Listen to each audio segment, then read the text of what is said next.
Hello, my name is Michele, and you're listening to Profit is a Choice. Joining me today is Shanna Quinn of East Orlando Bookkeeping.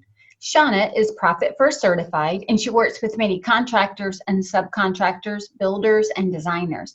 Today, we're going to discuss job costing, what it is, why it could be instrumental in helping you determine the true profit in your company, and why you might just want to implement it. This is kind of a technical conversation, but it is one that can be easily grasped if you just think about every single thing that happens when you deliver a project or a product to your client. So don't let it stop you. Grab a piece of paper, grab a pen, jump in and join us.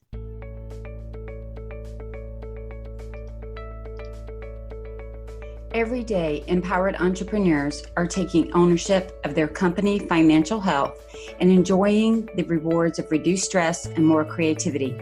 With my background as a financial software developer, owner of multiple businesses in the interior design industry, educator, and speaker, I coach women in the interior design industry to increase their profits, regain ownership of their bottom line, and to have fun again in their business. Welcome to Profit is a Choice. Hey, Shanna, welcome to the podcast. Good morning. How are you? I'm doing great. I am so excited to talk to you. You and I are both Profit First professionals, Yes, ma'am. and we love that method, and we have seen it work for so many of our clients. Yes. And so you and I were talking about construction, and we were talking about design projects and things like that in a separate call. And I was like, oh my gosh, Shanna, you got to come on podcast, because we were getting into the nitty gritty of job costing and percentages. And that's exactly what my clients need. Mm-hmm. They might not know they need it, and some do. And so we're going to jump in and talk all things job costing today. Great. And I'm excited to do that. However, before we get started, I would love for you to just share with me and with the listeners a little bit about your business and how you got started. Okay. So I am located in Orlando, Florida. I've been here the majority of my life. I'm a born Floridian, stayed here, don't want to deal with cold weather. And my husband and I, we had our first only child in 2012. And after a few years of working for a firm, I had just started, because I had taken some time off to be a full-time mom for almost a year. So I kind of returned to the workforce and then had to rebuild my position and prove myself again. And that became a very difficult situation for me, because I was very torn between building myself up in the firm and proving myself to be worth more than what they hired me for, and then being a new mom. So before I knew it, my son was turning 3, and I decided that some changes needed to be made in my life. So I started researching on Facebook and online about starting my own bookkeeping firm. I happened to be mentored by some amazing Profit First women that really helped me out a lot in what to invest in, what not to invest in, what to focus my time in, and how the best way of communication and what not to get started. So May 2015, I took the leap and I quit my job at the firm and I opened my bookkeeping business. And I just celebrated my 5 years. So that was very exciting. I did have a party planned for my clients to come and attend, but COVID canceled it. Tell us a little bit about, and all of my businesses started as well. I don't know if you know this. I can't remember if we talked about it. I came home to raise my children, and they were 1 and 2.5, 3.5 at the time. And it was really hard being in corporate at the level that I was, trying to grow, trying to climb the ladder, trying to do all the things, and then come home and raise little humans who were dependent on me and feel like I was involved in that. And I wanted a different way. And yeah. I'll tell you, a lot of my listeners are the same. They are trying to balance whatever version they have of business and family. And it does shift over the years. I mean, 5 years ago when you came home and you had a little one, and now you have older elementary kid, pretty soon moving into middle school, the needs change and it allows you to grow. And I actually have quite a few clients calling me now saying, okay, I'm an empty nester and my kid's going off to college. Now I can really grow the business in a different way. Right. Right. Because the time that I had spent pouring into my kids up through high school, they're not here anymore. And I've got a few years before I want to do the next thing. So, and that's the beautiful part of owning our own company and our own business, is setting the rules of what we do and how we do it. Yeah. And I wouldn't say that that's the case initially. When you start your business, it's still a big struggle. I still found myself putting in, 50, 60 hours a week. It was just different times that I was able to put that in. So during the evenings when he would go to bed, I was logging in. And at that time, I was just trying to get my name out there and advertise my services. And so it was more of a struggle in the beginning still, and I was tired all the time. Right. Well, I'm finishing my 21st year in business this year. That's very exciting. My 8th year doing, believe it or not, 8 years doing, explicitly coaching. Mm-hmm. And I still put 50 and 60 hours in some weeks when I'm in build mode or really trying to do things. And I think you hit the nail on the head, Shanna. It's not just about putting the time in, it's putting the time in when you want to and on your schedule, so that you have the flexibility that we wouldn't have otherwise. Yeah, which is proven, especially right now, to be very important as I have a son home doing digital learning. So the flexibility has been fantastic, especially for this time, because I can take the time to step away and work my schedule around it. And I think too, right now, everyone is probably coping and trying to cope with the same thing, trying to stay sane, to balance everything, and taking on the new role of teacher's assistant and coach, No doubt. Adding those to our list of titles. Shanna, so I know that, we always talk about niching down and having a niche and all of that good stuff. And mine is primarily the home industry of interior designers. I'm now working with some architects and builders, and also with custom drapery workrooms and installers and stagers. So under that kind of umbrella, what are the types of clients and industries that you find yourself supporting a lot? I know it's broad, it's not just deep, right? But who are some of the industries that you serve? Well, right now, the majority of my clients are contractors and subcontractors. So that's why a couple of years ago, I created the DBA Bookkeeping for Contractors, just to kind of broaden or I guess a better way of advertising also, although I don't advertise, I just have a website and Facebook. But yeah, I think that is what I did at the firm. It's what I've done in the past jobs that I've held, a lot of job costing involved, and that allows me to really hone in and channel my OCD for perfection. Well, we're thankful that you do that. And like I said, you joined Profit First, so you follow that methodology as well. Mm-hmm. And I'll say this from my experience. I've been in Profit First for 5 years now, so since 2013, so quite a while. 2015, sorry. Here's the thing that I find. To do profit, number one, I'm not a Profit First purist, and everybody knows that.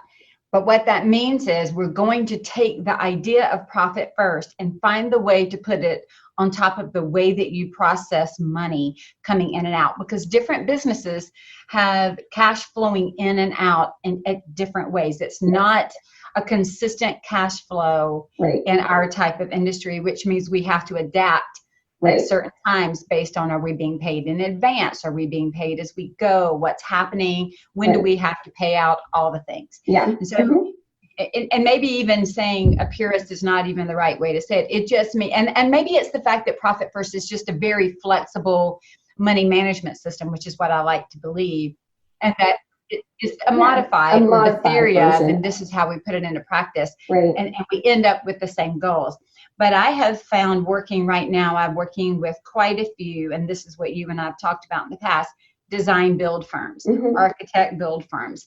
And so these, or even big full service whole house design firms, it's the same kind of thing, especially when they're managing 5,000 pieces and parts. It feels like 2,000 people. It's not really, but it certainly feels that way, right? You're managing all these subcontractors sometimes. Some of my clients either are in the role of GC, general contractor, or they have general contractors that work with/for their company. Right. So they've got all of these moving pieces and parts, and they're coming to us, you and myself, and they're going, help me do profit first. Well, I can't, and the whole reason is they've read the book, it sounds good, but they're looking at the complexity of their business and they're going, I don't even know what money to save. I don't know what money to put where, like, what do I do now? Right. Yeah. And it's a layering thing. I feel like Shrek, you know, and isn't it Shrek where he's talking about donkey, like a cake has layers and we have layers. We Shrek it and we start looking at the layers and peeling it back. And sometimes it takes a little bit of time to really see where things are going. Yes. And job costing is what we're going to focus on. That is a good way for us to really understand what it costs to get the job done and to separate out, if you will, what is a job cost and what is an operating expense of the company. Yes. And many companies don't do job costing. So they take some of those expenses, if you will, and dump it into operating costs. And so they don't really know the cost of getting the job done. Right. And in general, for my listeners, I know not everybody has their big accounting hat on, but if we were looking at a full P&L, your cost of goods and your operating expenses are both expenses to the overall company. They cost the company. Right. But we separate them out so that we can analyze and make decisions differently. That's the whole reason that we do it. Right. And so many right now only count in their cost of goods the products that they sell or that they repurchase, you know, they purchase for a client. Right. Or they count subcontract labor that is not internal employee labor. Right. So if they're paying a painter, if they're paying the tile installer, if they're paying the electrician, and the money is running through the company, they will count those. But what they don't count is their own work or their own employee work that is dedicated to that project. So they never really know what it costs to get it done. Right. So now with all of that said and how most of my clients work, I would love for you to then take over and tell us what job costing is in light of that. Okay. And if you don't agree with anything I said, you can shout out and tell me that too. But just kind of an overall understanding so that then when we start talking in depth, they know what we're talking about. Sure. I job cost as much as I can. So even down to with my clients, if they're purchasing a gift at the end of that job for a client, a specific client, like, you know, upon completion or whatnot, I book it to a miscellaneous expense, but I do still assign it to that job. So when I'm pulling a P&L by job, it still shows up in that report to show what we actually spent. And I think it's important to do all of that, all of the miscellaneous details. Any field labor, I put up in cost of goods, obviously all the subcontractors, all of that. But we take it a step further with a lot of my clients where we also use T-sheets. So internally, we're not just tracking the time for payroll. We actually are tracking by cost code how much time they're spending on doing a certain task. And the detail of those tasks range by client, you know, but all of that stuff is very important from a business perspective to assign it that way, not just because you want to see overall that you're still being profitable, right? A lot of people look at their account and they go, well, I got cash, so it's good. But you're able to dive deeper into seeing what type of projects are more profitable for you. We use past job reports to also give us an idea of, in our estimating, where we're kind of falling short. So if we're constantly dealing with a certain vendor that is always giving us an estimate that falls short of what it always ends up being, then we know we can, instead of going through change orders, we're just calculating that average difference and then we're putting it into the contract to make sure that their clients, right, know exactly, have a better idea of where everything is going to fall for themselves and then also internally. All right, that's a whole lot. So let's break it down a little bit. A few questions. when you were saying that, like, and I love T-sheets as well. I remember when they weren't together and now they are together, and they're actually integrating even more. I just got an email the other day that the integration is even closer. Yep. And so I highly recommend that if you're not using T-sheets and you are trying to keep up with time and time management, it's great, especially if you have QuickBooks Online because of that integration. Yeah, it saves you. Mm-hmm. So when we talk about, we're still in, let's say, in T-sheets, or even if they're going straight into QuickBooks, they're still putting in the time. What we also do is the cost code. Let's talk about the cost code a minute, because again, it's not just I spent time designing or I went and did a site visit. It's I went and did a site visit for the Williams project. Right. I went and did an overview for the Quinn project. Like they're assigning it to a project, right, but it's also being assigned from an internal employee. That's one of the biggest pieces of job costing that I think many of those in the design industry are missing. They are allowing, the subcontractors, they might put it out there and maybe they cost it out to which project it's on versus I'm just always paying this plumber. And if they don't do that and they go up and they pull out Joe Plumber's, invoice and sales list, they then have to go in manually and figure out if they even put a memo or a note, or they look at a date to try to figure out what does this go to. Right. All right. So the first is looking at the cost codes and making sure that it is attached to a project. Yes. Right. And that they're cost codes that we care about, because we don't want to have so much detail that it's overwhelming and we can't use it. Right. Only the detail that we think we need to analyze to make decisions later. Right. Exactly. So a lot of builders that have a very extensive list for their job costs. And if you estimate that way, then that is the way to also track your costs.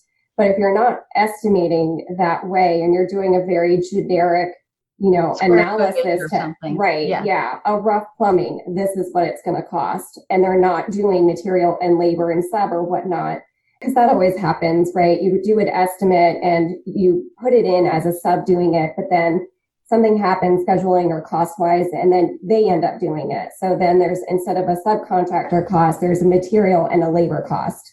I think that it's important to always track all of that specific stuff right to the job. And like I said, only use the cost codes that you use when you estimate. Okay. The next thing I would ask you with that is, we're talking about, I'm going to go a little bit deeper in that. Then I want to talk about estimating. I'm making myself notes here. And I just have to say, for anybody listening, I'm really enjoying the geek out. So I love these conversations. Because I'm always one that also is saying whatever income accounts, I want to see same type of cost of goods accounts, so that then I can compare the income to the cost. Sure. And that's why it's so important that we also are comparing it to the way that we estimate, so that we can see, here's what we planned for, here's what actually came in, and here's what we spent, so that when we go look at a budget report, budgeted actuals, it actually translates, as opposed to, well, this really counts for this and this, and because then we can't decide and move forward. And the whole thing about Profit First is to manage the money. Right. Not just, some people have this crazy idea that all of this just means charge more. It's not about charging more. It's about charging the right price for the right product and service, and then what I call managing the heck out of it. Yeah. And it's managing the heck out of it that allows you to ultimately be profitable, not just the charging of it.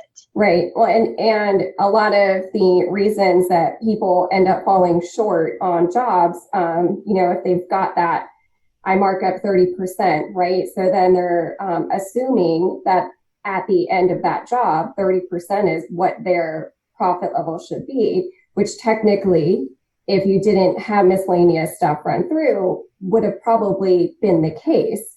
But those miscellaneous items always seem to kind of throw stuff off. And if you're not tracking budget versus actual, then adding in those change orders and tracking those allowances, then you're not, at the end of that job, you're not accurately able to send a final bill to say, okay, here were the allowances. We budgeted $10,000 for appliances. We ended up at 13. If you're not tracking that and paying attention to that, then you're not knowing that you need to bill an additional 3. And so that's where a lot of stuff kind of gets lost, especially if you're not tracking. Right. So that happens in the execution of the project. But I want to go, but before I go to estimating, I want to make this comment specifically for the designers that I work with. Mm-hmm. Many of them are paying designers on staff, and they may know what projects they're working on, like you said, so that they can bill the client.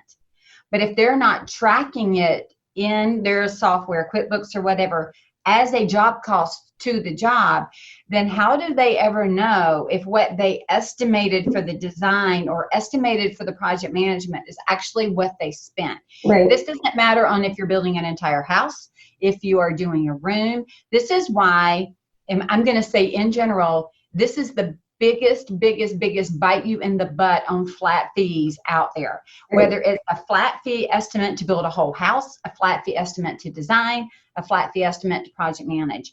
If we don't know what it actually cost us to do it, we only think about the hard costs, the subs that we're paying out, or we're only thinking about the product that was included, and we're not looking at time spent at the rate that it needs to be to pay the person that is doing the job. That's where it gets us, and what we're getting ready to talk about, which is estimating. And so here's what I see on my side, and I'd love for you to share what you see, Shanna, and then maybe some ways job costing could solve it. So here's what I see by and large. Number one, our clients, the end users, the homeowners, they love flat fees. Like they're jamming on flat fees because in their mind, you've told me a price and you're going to hold to that price. Mm-hmm. And so the design community is starting to really rally around the whole flat fees. And I don't know how some of them are coming up with their flat fees. I think they're coming up with it based on what they hear or what they see. Some are coming up with it, I know, based on doing some hard analysis. And so it's going to be hard analysis that's going to save your booty on this. I'm trying to be really kind with my words here, but I've seen them wreck a company quickly. And I'm not against flat fees. People ask me all the time, which pricing model works best? Square footage by the hour? And I said, the one that you know and the one that you manage. That's what works. Right? Yeah. So what they do is they estimate. They don't keep up with all the tiny details, or they think that allows them to free them to not have to keep up with time because they hate keeping up with time reports and they hate sending time billing. And what I always say is you can't let that go. You've got to keep up with the time. Yes. Simply because of the next one that you're going to estimate. Right? To your point, everything's going up right now. We talked about this before we came on the call today. Price of materials has gone up. Lumber's gone up. As we're speaking, Hurricane Sally has just pretty much destroyed, areas in the Gulf. I can promise you our building supplies are going to go up again. Every time we have these hurricanes that come through, all of the local Home Depots, all the local lumber stores, everybody's rates go up because they ship everything down there for rebuild. Right. So we just, we're coming through COVID. We're having hurricane season right now. We have a pull right now for our contractors and subcontractors. I've got designers, design build. They're not even looking, they can't even talk to them until the spring of next year because it is so booked up. And the more we have that level of demand for product and service, the higher the rates. Right. And so we are not thinking and taking into account every single thing it takes us. And we use flat rate pricing or estimating from the past without looking at the trends. We're going to be in trouble. We're going to eat every one of those costs, or we're going to have so many pissed off clients that our brand's going to be smattered. Right. I'm sorry. That's just the gloom and doom, but it's what's coming if we're not watching and able to know every cost. Absolutely. Are you seeing the same thing? And then what do you think we can do to stop it? I am. A lot of my clients, their jobs are being put off, or the homeowner is being forced to make some harder decisions on some of the finishes that they previously, wanted. Especially if you're sort of mid-build, you obviously don't want to just stop. So those are some hard choices that they're having to make. And a lot of my clients that are have clients that are being forced into that decision, I think they're having really good conversations with them to say, here's my suggestion, because we still want to keep the house sound, so that the exterior build is really important. The plumbing, the electrical, those things, it's the finishes that can be upgraded at another time. So I think it's important to have those conversations and you probably could talk a few clients off the ledge when you're saying those things, especially in a new build and whatnot. Obviously, remodels and stuff, those are a little bit difficult because they're probably wanting those nice things, and that's the whole point of the remodel. But I think having those conversations and expressing your what you're good at, which is build and cost, then you're able to go to them, look at that estimate and see where you're at currently and say, okay, here are the changes that we can make that can be upgraded at another time so that we're still able to make these other things, or write me a list of what finishes are the most important to you. So then I can modify the others so that we can still try to stay in that original cost range. No house ever gets done without change orders, right? So there's always going to be additions, which a lot of build or homeowners that are building that home go in thinking this is it. And then they get upset because there's all these additional change order costs. But I think just having those conversations is a huge part of getting through this with the clients, working with them as much as you can. And that's only going to also make them want to recommend you to other people. And when they're ready to do those extra finishes, they're going to come back to you and say, are you willing to come back in and do these upgrades that we talked about last year or a couple years ago that we weren't originally able to make that decision at this time? One of the things, though, I think is important too, is during this time, all of those extra conversations, all of that extra maneuvering of the budget, there's still a cost to that. Sure. And that is the cost to the design firm or to the construction company doing the design, right? That's a cost. It is a cost. And that's why we also have to job cost that time. Absolutely. Back to the project to show that there was additional time spent. Now, sometimes we do absorb a little bit of that, sure, to be honest. Yes. But we have to at least know that it's there. Back to your same point on the, let's say a plumber always gives you, or an electrician, they always give you a rough number, and they always come in 10% over. Well, when you start watching that trend, you know how to not only increase your percentage, but their percentage as well. Yes, absolutely. For what's happening. Yeah. The other thing that I have seen on some of these things lately is people are trying to get their quotes out so quickly, right? That they're not calling the subs again and re-asking for current information. Right. They're basing it off a prior build or a prior project that was similar. Right. And I would say in the time that we're in right now, that's probably not the best practice. The best practice is going to be to go back to those and get the information because of the increases in prices and skilled labor and everything right now. Yeah, absolutely. I would agree with that 110%. So if somebody wanted to start job costing, they wanted to start moving things towards job costing and they haven't done it, when is a good time to start it? And how do they get started with that? Because mid-year could be hard. We're now recording this in mid-September. It's going to come out, in the fall. Right. It's going to be hard. Is that something that's better to start, Shanna, in January? Is it something to start at the beginning of the next project that you're working? Like, how do you know when to start job costing? Absolutely. As soon as you start that next project, if you're mid-project, if you just have that initial time investment, and so now all of a sudden the materials and the subcontractor and internal labor costs are starting right now, you can still start that and do an estimate of where you thought your time was spent. Obviously, you're not going to be as accurate, but I've started job costing for clients in the middle and they've got paper receipts, which is always a load of fun to go through, and they've written the job, but they don't have a cost code on it. So obviously some of those things are a little bit difficult, but what I am able to do is at least assign that cost do, so we're not putting it to a cost code. We're putting it to like job supplies or subcontractor, generalizing it, but I'm still able to say, this is what that job cost you. And this is what your profit level on that job was.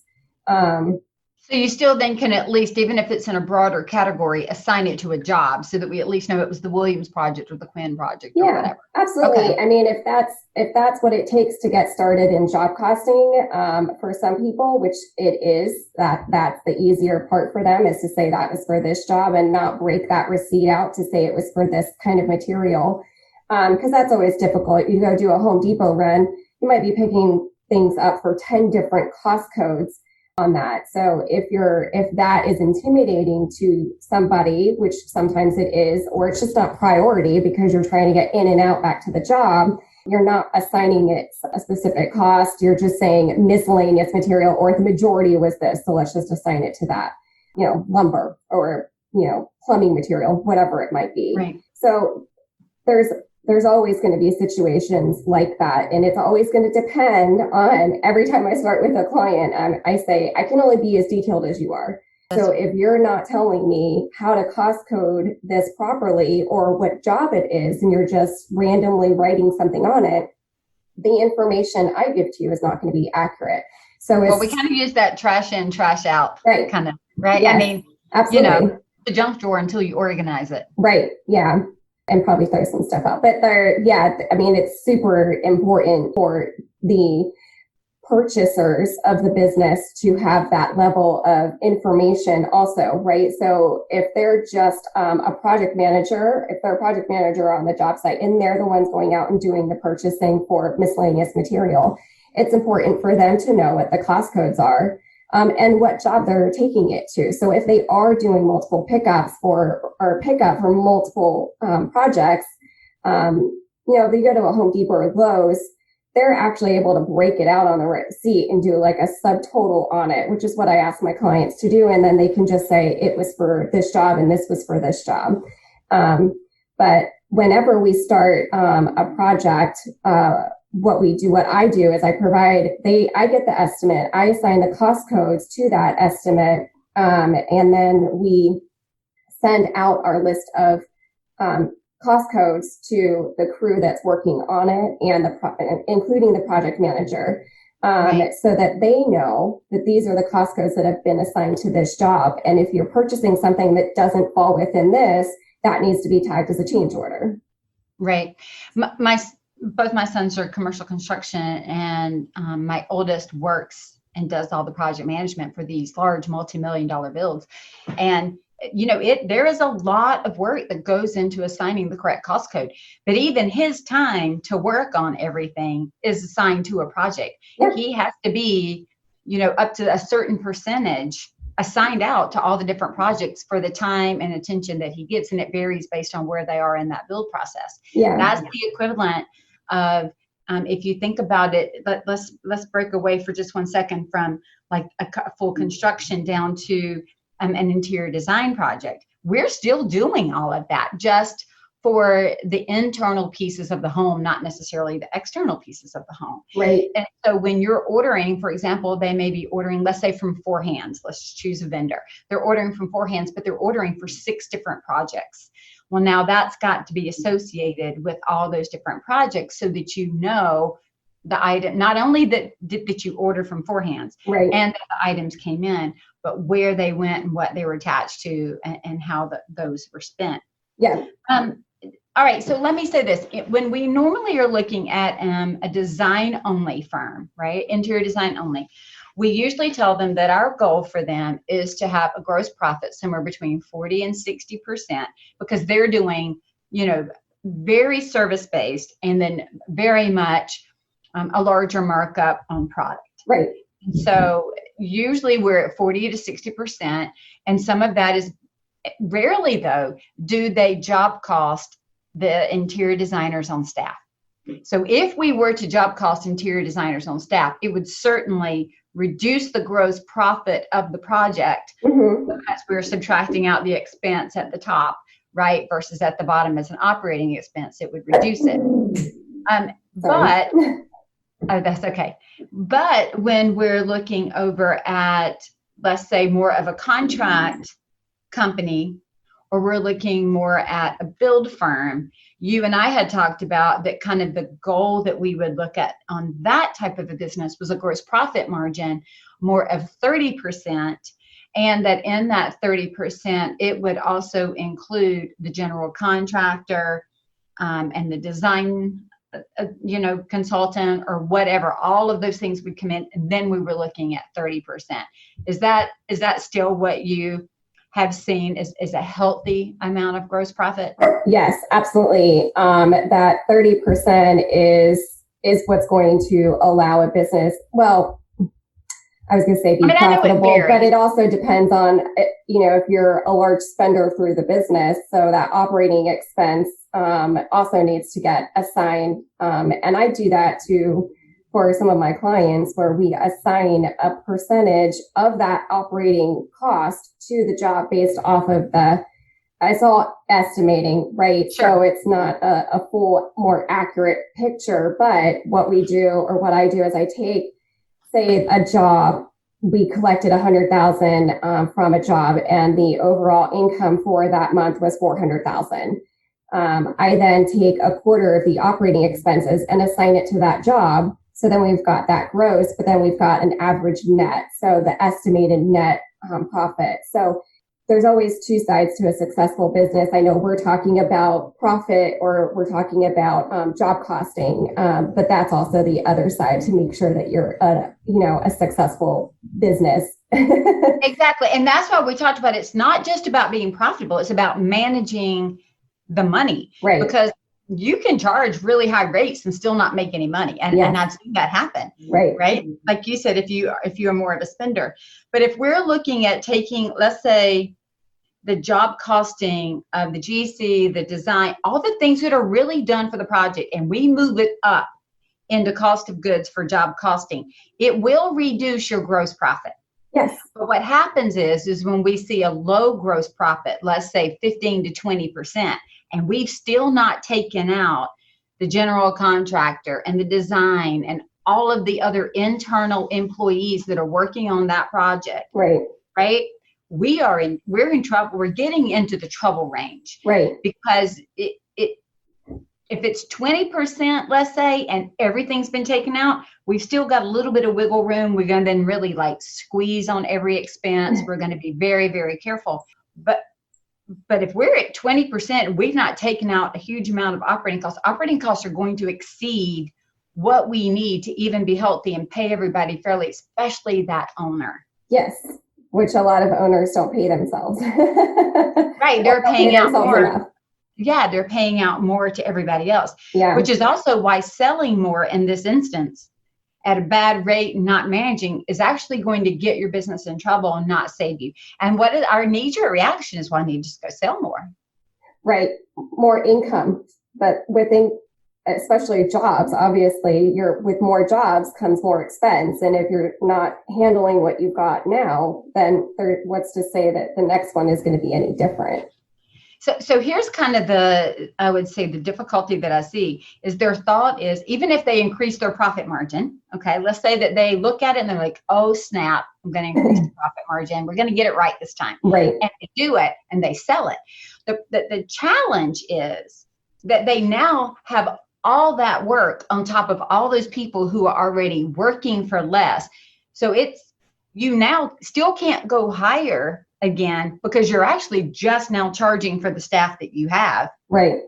But you have too much work and everybody's overworked, and then they start to burn out. And then, so this is back to that layered approach. We got to start digging in and cutting the expenses, but getting that clarity, Shanna. I know just when you and I spoke, I was just like, lightning bulbs all around my head. Just really getting that clarity on what it really cost us to execute the job.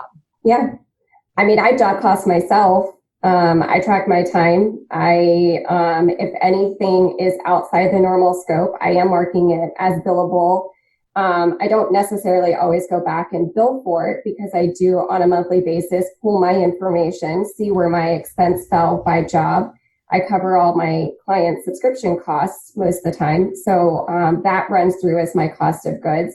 And then I pull the time analysis to make sure that I am also falling in that profit range that I want to fall. I feel it's essential for any business owner to job cost themselves. Everybody has the capability of doing it with the tools that are out there, like T-Sheets, like Bill.com or HubDoc and QuickBooks Online and QuickBooks Desktop. Those programs have all been developed for us to be able to do it. Expensify, you can assign the job and Expensify to say, I am on my way to meet with another client. It's an estimating drive or it's a design drive, to even track down to the mileage that an employee is putting on their own vehicle. So then it's not just saying that this is a reimbursable expense. We're actually saying that this mileage was to go and see this client.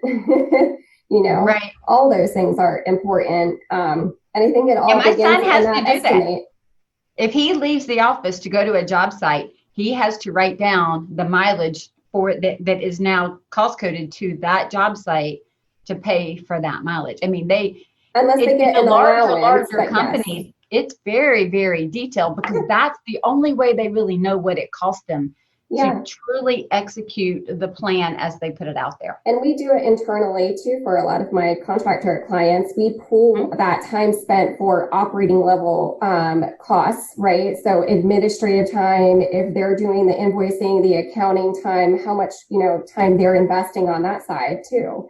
So we do it, it's not just from a project standpoint, we do a time analysis on the internal time that's being spent as well, which is also super important.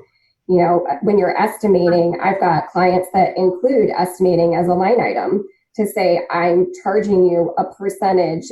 There's contingencies that you can put on there. Obviously, the allowances are a little bit of a different beast, but there's ways of making sure that you're able to stay profitable with working that side of the business. But it's also important to make sure internally that you're not spending time wasted on internal stuff that maybe you could hand off or to somebody else. Or I've had a client that went, oh my gosh, I spent how much time estimating this project? So that it was a shock to them to see I spent over 70 hours with meetings and meetings and drawings and whatnot with this client. And then we didn't get the job. So then you're looking at it going, so based off of that one decision, we went back and I said, we need to charge for the time that's being spent on these things. Because it became consistent. The time is being invested and the project wasn't happening for one reason or another. There's obviously always some circumstances that you're willing to just say, I'm just going to walk away and I'm not going to do the bill or I'll refund that deposit or something. But, now that client does bill for the estimating time, whether it's built into the proposal or the estimate or to move forward with the job or not. That time is included as a job cost to that job. It really has to be. You're so right. If we don't even know what all those costs are, that's like saying I'm not going to charge for a consultation. Well, after so many consultations that don't go through, if it's a non-billable item, right? If we have termed it as non-billable, it has to be absorbed in our billable rate somewhere because that time has to be accounted for. Yes. So I always was more of the side of the coin that says I'm going to charge the people that are taking my time instead of charging you for investing with me and making your rates have to cover everybody that didn't. Yeah. I'm now going to charge everybody that wants to work with me in some capacity so that you're only paying for what you need. Right. And you're only paying for what you need. And right. then, and it's hard because, and I'll say this, and you probably see it as well, it's not necessarily what everybody else in their industry is doing. And so it can buck against, well, everybody else comes out and does all the free estimates. And the truth of the matter is, it's not free. No, it's built in. Well, they do free shipping. Bull, they don't. They add it in and they do it over here. If not, then they're stupid and they're probably losing money. Right. Everybody's adding it in somewhere they have to. It's how they're expressing it. Yeah. And so to be able to just say, I'm charging you for what you're doing. And if the full project is X amount, and the design is this amount, and we've already done it and you've paid it, then you don't pay anymore going forward. You're just now paying for the execution. Right. Yeah. But I'm not going to not charge you for set. Would you work for 2 weeks, 70 hours and not get paid? Yeah. I'm not doing that. Is that they count it as a marketing expense. It's the way they tell themselves. But I'm going to tell you, that is some expensive marketing. Yeah, well, and it's probably a lot of the businesses, or it's probably one of the owners doing it, which is the more of, I mean, their time is the most expensive, or it should be. It should be marked up the most, and it should be thought of as they are the most expensive employee that they have, and they should reflect that in their billable rates. Absolutely. Well, Shanna, I've loved this conversation. This has been so good. And what I do is I want to encourage everybody, just start by going to look, and I'm going to tell them why I want to encourage them. And then if you've got something you want to add, I'd love to hear that. But I encourage you to start by going to look at your QuickBooks reports. Look at them. Ask yourself whether you keep it in QuickBooks or have a separate T-sheets or a separate time tracking. Do you really know how much time it has taken you and your staff, your paid employees, not just the subcontractors and not for the product? Do you know how much it's cost you? Because what I see is we have an income for service and an income for product, and then we have an out under cost of goods, but we don't have the out, right? The expense tied to the income for the service, for the design. Mm-hmm. And so then we can never really analyze that as properly as we need to. So I want to encourage you, first of all, even if you have to pull 14 reports to get the answer, pull it.